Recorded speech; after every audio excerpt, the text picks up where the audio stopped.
राजा मोर ध्वज के सुनला कहानी, वैसा दानी जगत में नहीं है राजा।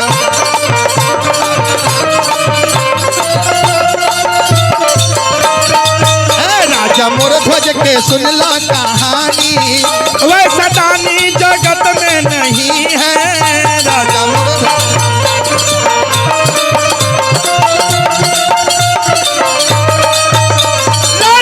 ध्वज के सुनला कहानी, वैसा दानी जगत में नहीं है राजा मोर ध्वज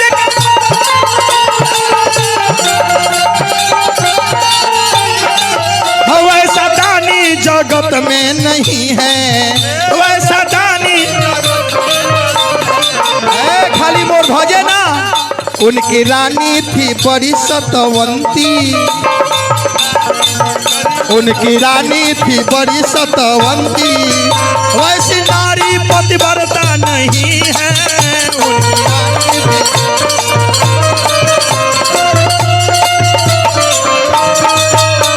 उनकी नारी थी बड़ी सतवंती, वैसी नारी पतिव्रता नहीं है।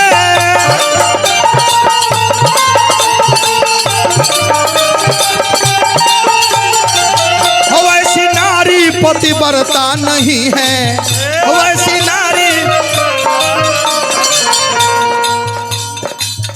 और है देखी रविंद्र ठेकेदार साहब दामोदरपुर निवासी, ए भक्त की ओर से 51 रुपया। जगदम्बा ए भक्त के अतना काम में वृद्धि करी कि घर के मुंह हफ्ता में एक दिन देखी यहाँ का अतना ना काम चलो, यहाँ के रात दिन डे नाइट दोनों चलो। वैसी नारी पतिव्रता नहीं है वैसी नारी। बेटा उनका पुत्र जो है वीर धनुषधारी, उनका पुत्र जो है वीर धनुष, वैसा पुत्र यज्ञकारी नहीं है। उनका पुत्र जो है, उनका पुत्र जो है वीर धनुषधारी, वैसा पुत्र यज्ञकारी नहीं है। उनका पुत्र जो है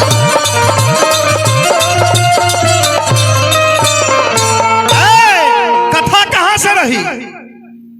कथा एक बा महाभारत के जौना समय में युद्ध खत्म हो गई, अर्जुन का घमंड हो गई कि हमरा जैसन गांडी उधारी यहाँ केहू नहीं खे। भीम के घमंड हो गई कि हमरा लेखा गदाधारी केहू नहीं खे। सत्य कहो नकुल सहदेव के भाला के घमंड हो गई। ई बतिया के जानत रहे? भगवान कन्हैया जी। कन्हैया जी धर्मराज से कहतन कि धर्मराज एगो अश्वमेध यज्ञ करो, अश्वमेध यज्ञ करो। धर्मराज युधिष्ठिर कहले कि अश्वमेध यज्ञ कन्हैया जी कैसे होला? कन्हैया जी सारा विधि विधान बतौनी। कहतन कि श्याम वर्ण घोड़ा के मंगावल जाई, ओकरा के काट के हवन कुंड में बलि दियाई, और जब यज्ञ पूर्णाहुति हुई ओह दिन उ घोड़ा फिर जिंदा वो हवन कुंड से निकली आ ओकरे के छोड़ल जाई विश्व भ्रमण करे खातिर। बाबुआ यज्ञ शुरू हो गई। ओम मंगलम भगवान विष्णु मंगलम गणध्वजा मंगलम पुंडरीकाक्ष मंगलाय तनो हरि स्वाहा।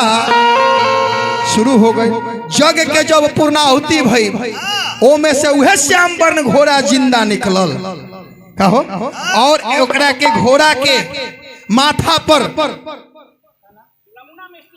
जमुना शाह नमूना मिस्त्री। वाह नमूनो कमे लोग मिलेला ना जी, बहुगुना ढेर लोग मिल जाये, बाकी नमूना बहुत कम आदमी मिलेला। ये भैया की ओर से हजारों हजार रुपया। वाह जेकर नाम गलती हो जाए फिर पैसा देकर सुधरवा ली। वाह वाह जय हो। है बाबुआ वह घोड़ा का माथा पर लिखल गई कि जो इस घोड़ा को पकड़ेगा उसे पांचों पांडव से युद्ध स्वीकार करना होगा। ए बबुआ घोड़ा छूटल, घोड़ा के जोड़ा कहीं ना लागल। कभी कहता कि घोड़ा छूटल अश्वमेध यज्ञ के, अरे अर्जुन बड़ी हर्षा गईले, हमारा लेखा वीर धनुषधारी आज तलक ले ना भइले। बबुआ अर्जुन भीम नकुल सहदेव ओही घोड़ा के पीछे आ गईले रथ के सारथी बनले कन्हैया उनहु का बात बुझा गईले। कन्हैया जी बुझ गई के सब जना का घमंड हो गई बा। ए बबुआ घोड़वा घूमते घूमते कहाँ आ गई हो? घोड़ा के जोड़ा कहीं ना लागल। यही सारण के यही छपरा के पावन पवित्र भूमि डोरीगंज चिरान में घोड़वा पहुंच गई। कभी कहता तो घोड़ा घूमते हुए घोड़ा भी यही सारण में आ गया। एगो फुलवारी में आके एगो फुलवारी में आ गई घोड़वा। वही में मोरध्वज के बेटा ताम्रध्वज सुबह में सैर करत रहे। जैसे घोड़ा देखता कभी कहता हाय रे छपरा के वीर कि घूमते हुए घोड़ा भी सारण में आ गया। आ देखते ही घोड़ा ताम्रध्वज के मन को भा गया।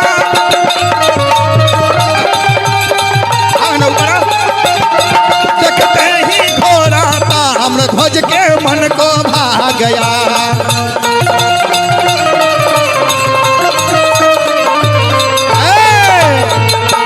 जैसे घोड़ा के पास में जाता ताम्रध्वज देखता कि घोड़वा का माथा पर चुनौती लिखल बा कि जो वीर इस घोड़ा को पकड़ेगा पांचों पांडवों से युद्ध स्वीकार करना होगा।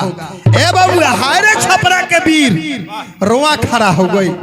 का कइला ताम्रध्वज तो पर करे के चुनौती ताम्रध्वज घोड़ा को बांध दिया।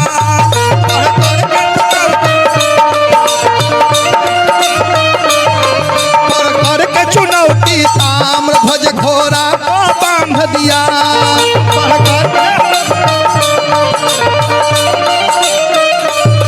तरकस से खींच के बाण सैनिक पे साध दिया। तरकस से खींच हई देखी आदर्श दुर्गा पूजा समिति की ओर से हई देखी अनगिनत आ गई हजारों हजार।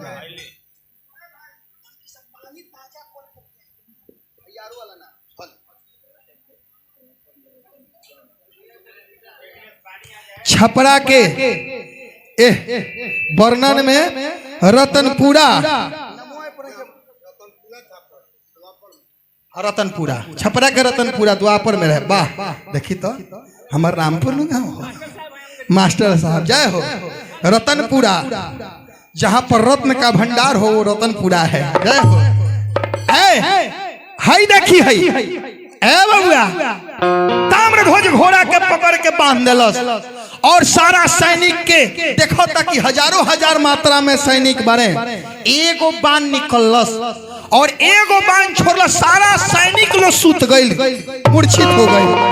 पर ए बबुआ त्राही त्राही मच गई कि मची त्राही त्राही सेना में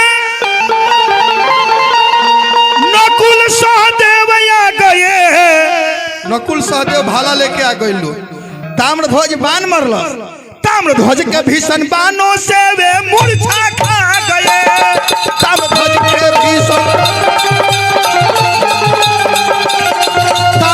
के भीषण बाणों से वे मूर्छा खा गए।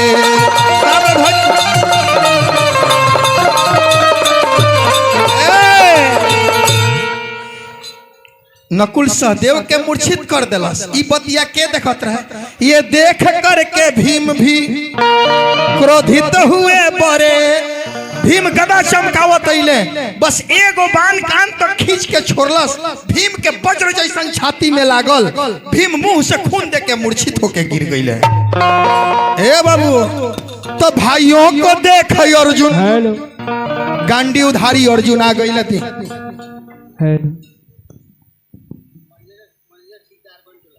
है गनी टोला निवासी मैनेजर बाबू ठेकेदार साहब की ओर से 101 रुपया आ गए। हम यहाँ पैसा खातिर थोड़े आइल बनी। 101 रुपया जगदम्बा भक्त के ऊपर दया दृष्टि बरकरार रखी। रंजन कुमार जी की ओर से भी है देखी हजारों हजार रुपया आ गई। जगदम्बा सर मनोकामना पूर्ण करी। ए बबुआ तो भाइयों को देख अर्जुन कि भाइयों को देख अर्जुन अपनी क्षमता दिखा दिया। ताम्रध्वज भी अपने माता की ये ममता दिखा दिया।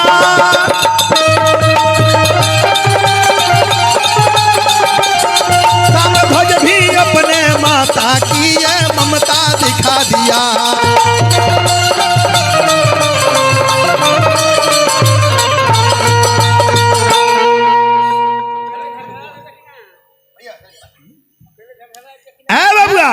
लागल अर्जुन और ताम्रध्वज में युद्ध होखे लागल।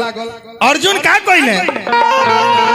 अर्जुन काल के बाण सुमीर के ओ ताम्रध्वज पर छोड़ता रहे। कभी कहता तो अर्जुन कालवा के बनवा चलैले। अर्जुन कालवा के बनवा चलवले तो ताम्र से महाकाल आ गइल।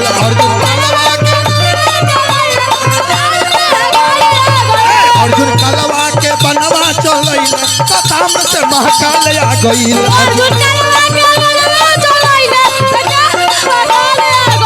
अर्जुन कालवा के बनवा चलैले तो ताम्र से महाकाल आ गइल।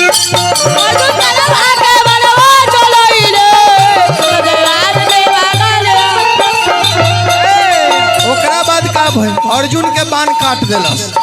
दूसर का बाण अर्जुन छोड़ा तने कौन? अर्जुन मेघवा के बनवा चलैले तो ताम्र से तूफान आ गइल। अर्जुन मेघवा के बनवा चलैले तो ताम्र से तूफान आ गइल।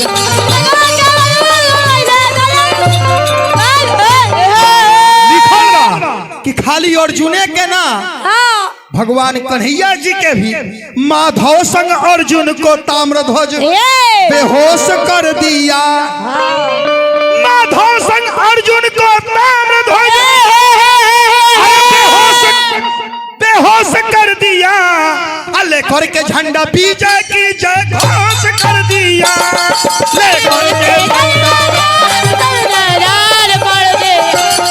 लेकर के झंडा विजय की जय घोष कर दिया।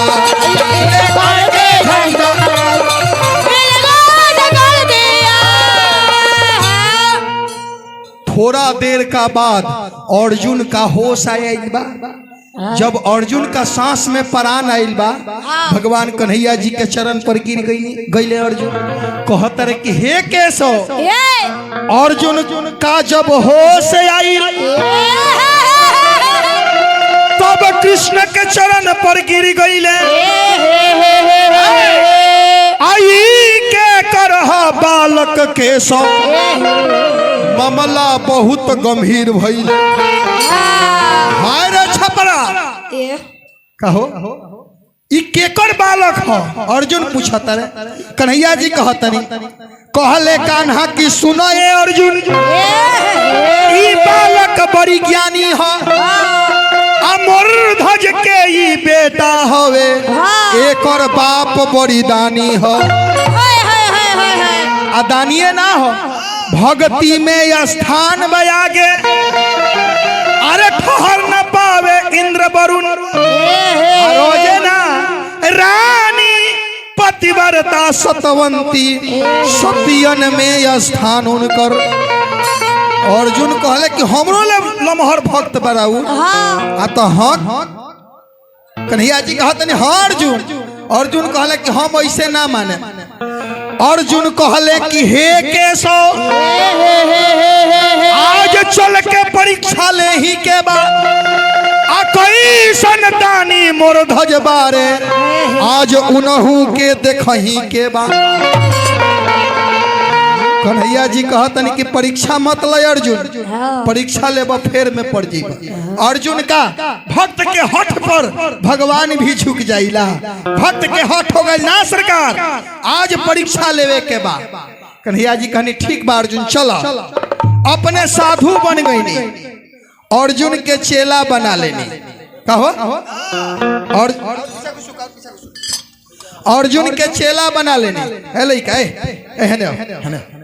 हाँ तू आओ है ना टी शर्ट लाओ है आओ तही हाँ चप्पल खोल के मुड़ी पर भले नीचे रख दो ऊपर आओ और पीछे घुसो चप्पल मुड़ी पे धलो चुप वाह ए बाबुआ अर्जुन के चेला बना लेनी हाँ ये अर्जुन हुए ना बुझाता भाटा में से नहीं चुप ना मन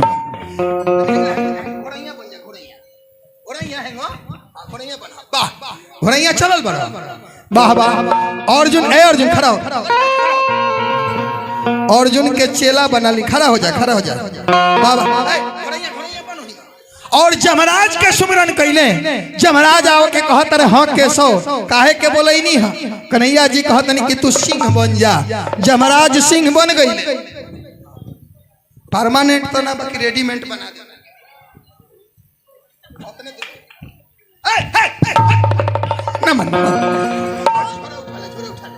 हाँ कमंडल उठा ले वाह वाह ए बबुआ सिंह लेकर के अपने पगड़ी बांध के कन्हैया जी साधु बन गई नी अर्जुन के चेला बना लेनी और जमराज के सिंह चल लेनी कहा परीक्षा करे चल लेनी दानी मूर्धज के दरबार में उतने दूर में घूमा उतर के भगी हम धीरे धीरे बाबा हाँ घूमा वही घूमा तनी जगह लेके घूम का करे जगह हवे कम हो गई वाह वाह धीरे धीरे हम तारा पीछे पीछे रहे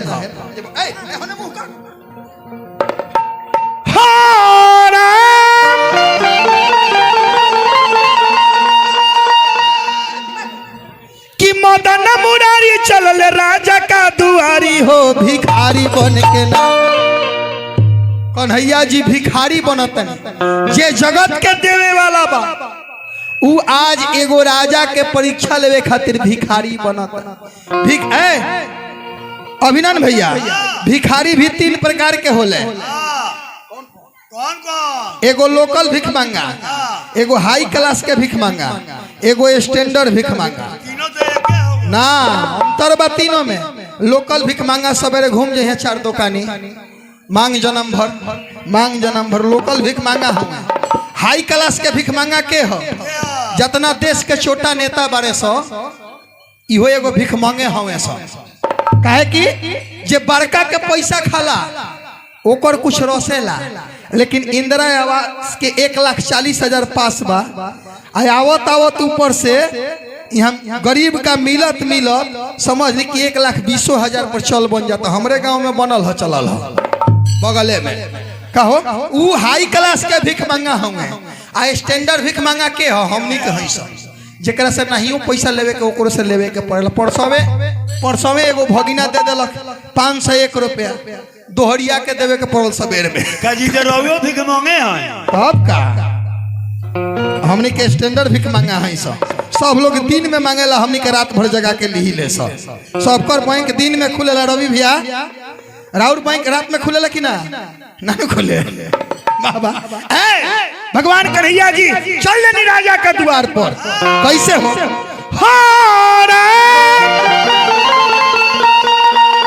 कि मदन मुरारी चल ले अरे राजा का दुआरी हो भिखारी बन के कि मदन मुरारी चल ले अरे राजा का दुआरी हो भिखारी बन के न चल घूम तो कैले सिंह के अगारी हो भिखारी बन के कैले सिंह के अगारी हो भिखारी बन के ना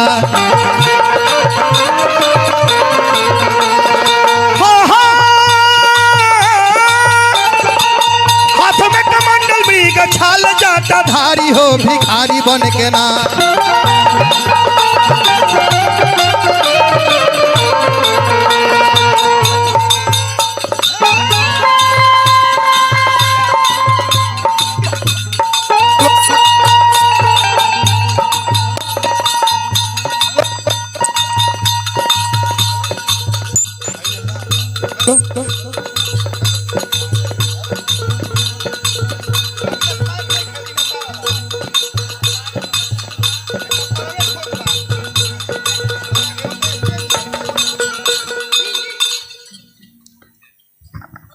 हेलो तनिको कम कर दिया हल्का सा। वाह वाह। हाथ में कमंडल मृग छाल जाता धारी हो भिखारी बन के ना।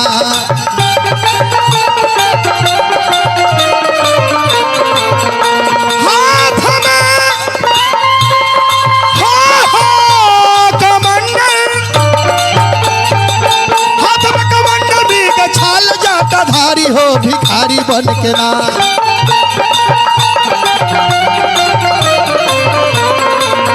साधु बनल चक्रधारी हो भिखारी बन के ना। साधु बनल हो साधु बनल चक्रधारी हो भिखारी बन के ना।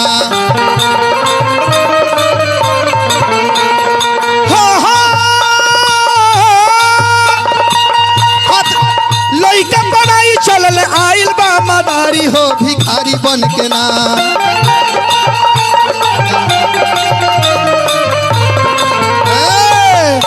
आवा ना तो लोगों कही कि पौनो बाबा खाली नयके गावत रहे छपरा में तो धैल तो पहुंचे एक आदमी और पहुंच गई रहे साथ है जनता के तो पहुंचे। अरे ललना तिवारी हो भिखारी बन के ना पहुंचे।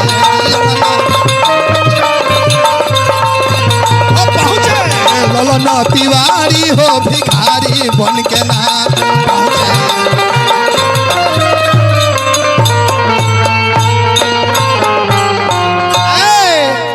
जैसे दरबार में पहुंचता लोग तीनों जना रोको सिंह भगवान राजा देखो तरह के हमरा द्वार पर साधु बाबा लोग आइल बा। फट अपन आसन छोड़ के आके साधु बाबा के चरण पखार के और का करतनी राजगद्दी पर बैठावतनी और कहतनी कि हे महाराज हे साधु बाबा कौना कारण से रावय आइल है। अरे बताई देहू बताई काहे खातिर आवे आइल बनी। अरे बताई देहू बतिया ए साधु बाबा बताई देहू बतिया ए साधु बाबा।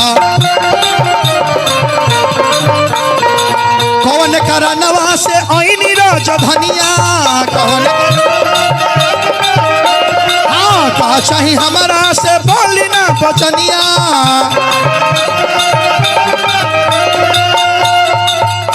पुराई देहू ललसा ए साधु बाबा बताई देहू बतिया ए साधु बाबा। कहतरे बाबा कहतरे कि हम जाचना खातिर आई कन्हैया रूपी साधु। राजा कहतर मोरध्वज बोली तो देव नाही छोड़ब बचनिया बोली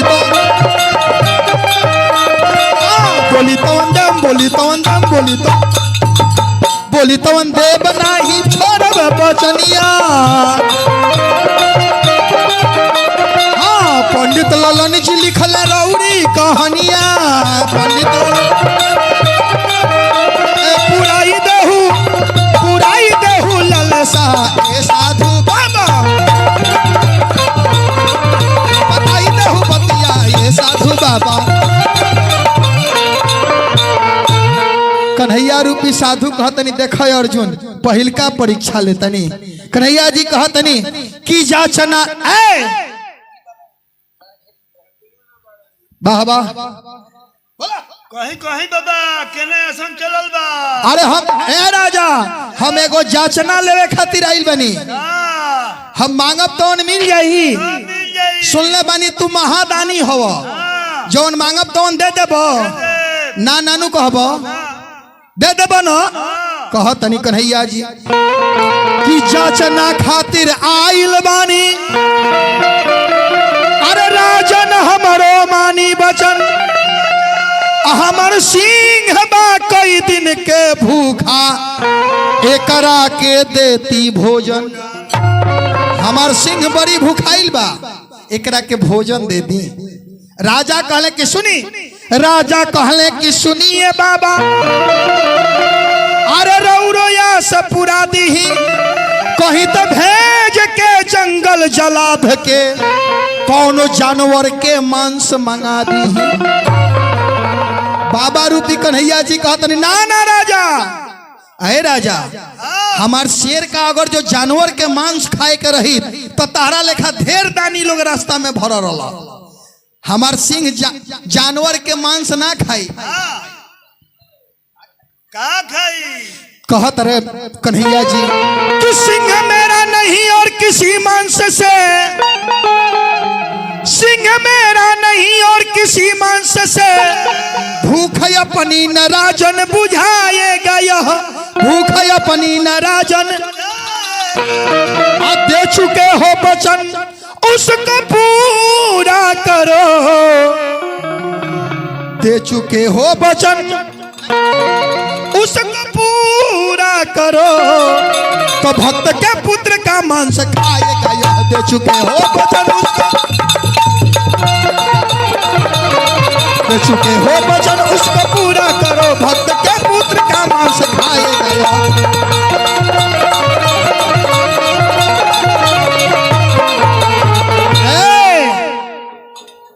जैसे राजा सुनत रहे कि भक्त के पुत्र के ही सिंह मांस खाई। ए बबुआ, दुर्गा जी के आसन कौन ची है? शेर। शेर। काहे दुर्गा जी शेरे पर बैठली? कहो गधा पर बैठ जाए के चाहिए, घोड़ा पर बैठ जाए के चाहिए, हाथी पर बैठ जाए के चाहिए, शेरे पर काहे माता रानी बैठली? सिंह जौन बा माता और पिता, सिंह जौन बा तौन काल के प्रतीक है, जमराज के प्रतीक है। माता रानी कहतनी कि जौना भक्त पर हमारा आशीर्वाद हो जाई, कृपा हो जाई, काल भी चाही कि झुका दी तो झुके वाला वो भक्त नहीं खे। यही से सिंह पर बैठनी। आदित्य कुमार, आदित्य केकर नाम है? सूर्य देव। ए आदित्य कुमार जी किराना दुकान भक्त की ओर से हजारों हजार रुपया। जैसे राजा सुना था कि भक्त के पुत्र के मांस खाई, राजा का मूर्छा आ गई, धड़ाम से धरती पर गिर गई। होश में आवत रे मूर्धज, होश में आके कहत रे, रो तारे झरझर, और बाबा का चरण में गिरल बड़े कहत रे, का कहत रे हो? अरे हो के अधीर राजा रोवे लगले, कैसन विधि के विधान, आ कौन चूक भइले हमारा से, बाबा करी ना बखान, आ काहे के लाल हमरो छीना तानी। ए बाबा ई मत मांगल जाए, हमरा एके गो बेटा बबुआ ताम्रध्वज बारे, और वही ताम्रध्वज के रावा सिंह के आहार बने खातिर कहतनी। उ बेटा के जब त्याग देम तो हईराज पाठ का हो। झर झर रोआ तारे राजा, चरण पर गिर के रोआ तारे। अरे गिर के गिर के गिर के ठाकुर जी अला में कि गिर के गिर के गिर के, तो राजा रोआ तारे चरण में गिर के। राजा रोआ तारे चरण पर गिर के, राजा रोआ तारे। हाँ हाँ ऐसा न मांग रावा काहे के कहनी, ऐसा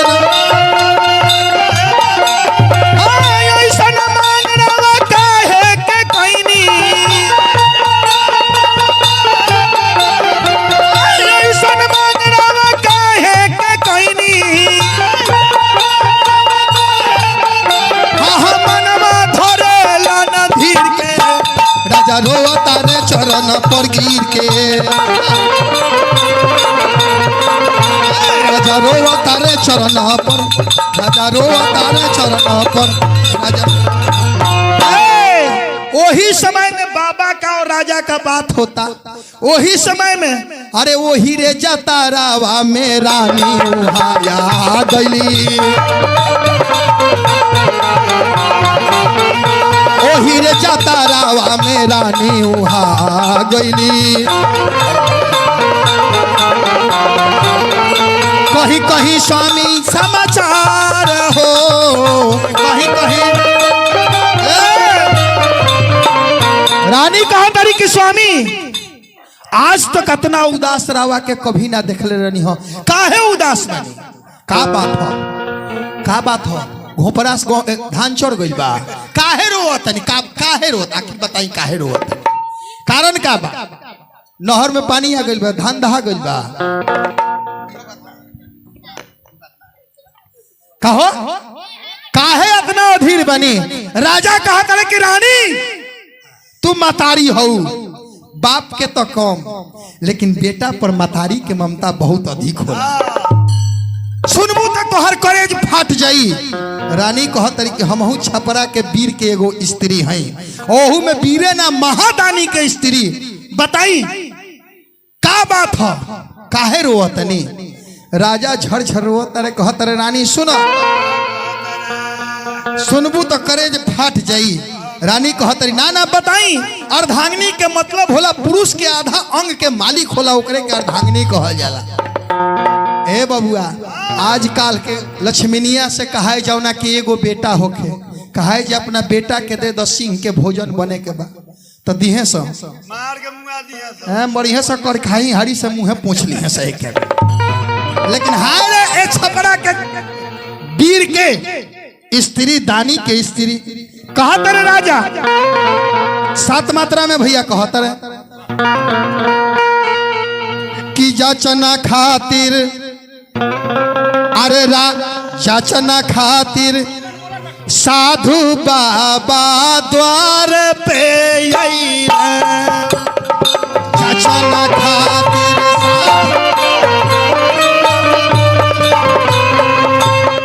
जाचना खातिर साधु बाबा द्वार पे आइले, जाचना खातिर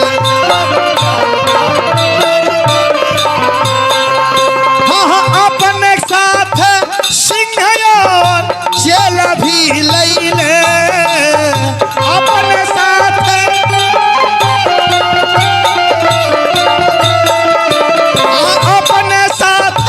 सिंह और चेल भी लैले, सिंह और चेल भी जाचना खातिर साधु बाबा द्वार पे आइले, जाचना खातिर ऊ मांग ले अपना, रहे जवन सपना, रहे जवन सपना, ऊ बहुत खराब काम कइले। ताम्रध्वज लाला के काल भइले, ताम्रध्वज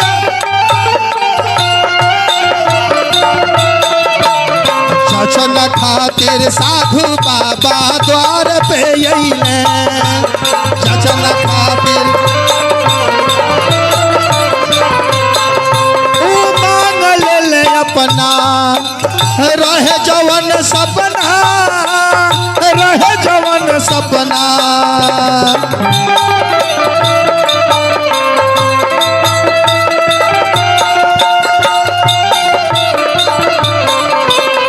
राजपाट सब कुछ बेकार कइले, राजपाट हाँ जाचना खातिर साधु बाबा द्वार पे आइले, जाचना खातिर हाय रे मतारी छपरा के स्त्री।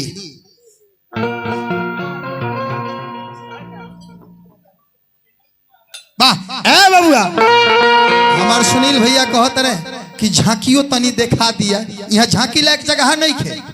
भैया कहनी है सब केहू कहलक कि झांकी हुई, लेकिन झांकी खातिर जगह बड़ा चाहिए।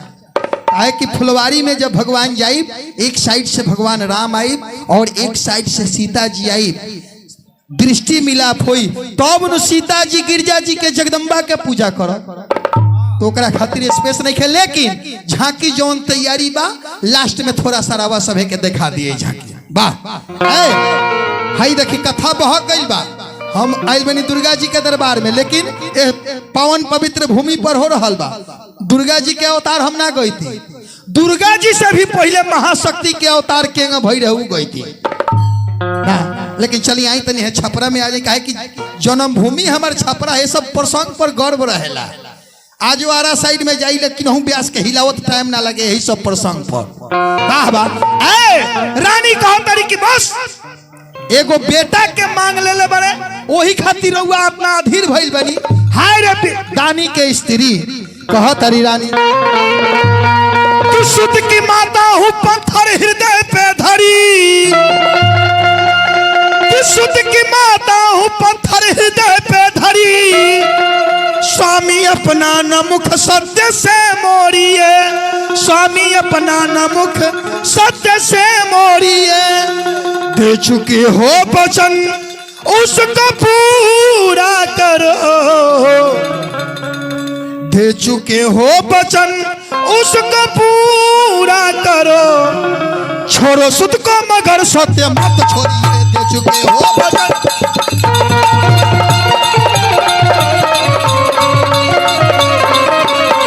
दे चुके हो वचन उसको पूरा करो, छोड़ो सुध को मगर सत्य मत छोड़िए।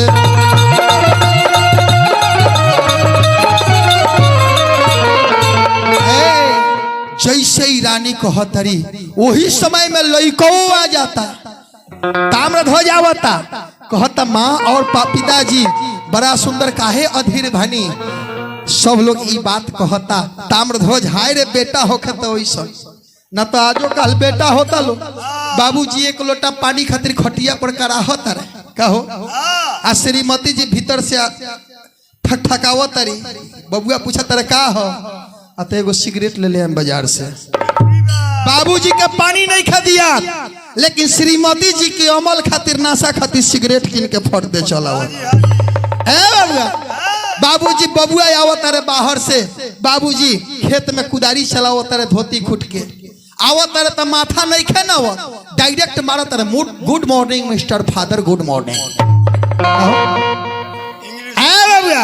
लेकिन हाय रे बेटा होखे तो ताम्रध्वज जैसन कहता, हाँ हाँ इस शरीर धन्यवाद कि किसी संत के सेवा खातिर इस शरीर सेवा में लाग जाए, कहो माता पिता के वचन पालन करे खातिर। कहता कि परहित सरीस, अरे परहित सरीस धर्म नहीं भाई, परहित सरीस, परहित सरीस धर्म नहीं भाई, परहित पर पीड़ा सम नहीं अधमाई, पर पीड़ा। सभे तैयारी हो गई। कन्हैया जी कहतनी कि अर्जुन एगो और परीक्षा लेतनी। अर्जुन कहते ना ना अब हम समझ गए कि हमलो ले लो 20 बा, अब परीक्षा मत ली। कन्हैया जी कहतनी अब तो एगो और परीक्षा ले। राजा रानी के कहतर कन्हैया जी, क्या राजा रानी का कहतर दूसर का परीक्षा